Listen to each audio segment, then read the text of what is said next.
අපි අද ඇවිල්ලා ඉන්නේ බිහිගිරිය කියන ලස්සන ගමේ තියෙන කොත්මලේ මිල්ක් ප්‍රොඩක්ට්ස් වලට දාම්පිලි සපයන ගොවි මහත්මයෙකුගේ ගෙදරට. නිකම්ම නෙමෙයි රසම රස රෙසිපි එකකුත් අරගෙන. ලංකාව පුරා විසිරීලා ඉන්න මේ වගේ කිරි ගොවීන් 17000ක් පමණ කොත්මලේ ආයතනය සමග මේ වෙද්දයත්වල බැඳගෙන ඉන්නවා. අතරමැදියන් නොමැතිව තමන්ගේ මේ කිරි අසන විශ්වාසවන්තව කොත්මලේ ආයතනයට ලබා දීම හැකි වීම නිසා මේ කිරි ගොවීන්ගේ ජීවිත සාර්ථක වෙනවා කියලා තමයි ඕනෑම අපිට කිව්වේ. මම මගේ වෘත්තීය විදියට කිරිගා පාලනය තෝරගත්තා. ඒක මට මගේ තාත්තෙන් ලැබුණු දායාදයක්. ඒත් මට ඒක වෙනස් කරන්න හිතුණා.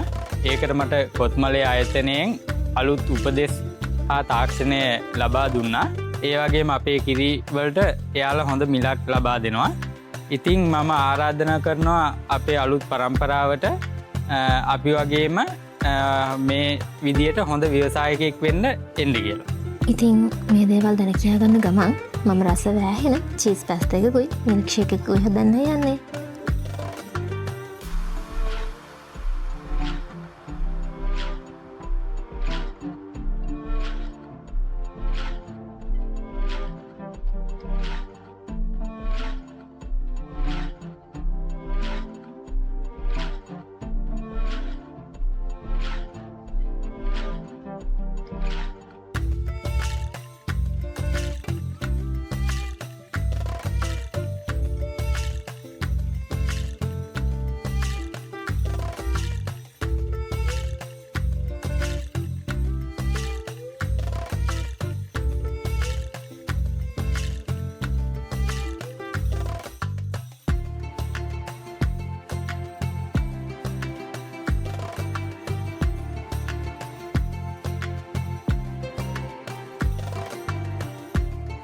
අපේ රටේ පෝෂණය වෙනුවෙන් කැප වෙන මේ කිරි ගොවියන්ට වගේම ඊට උපරිම දායකත්වය ලබා දීමෙන් සහයෝගය දක්වන කොත්මලේ ආයතනයටත් බෙහෙවින්ම ස්තුතියි.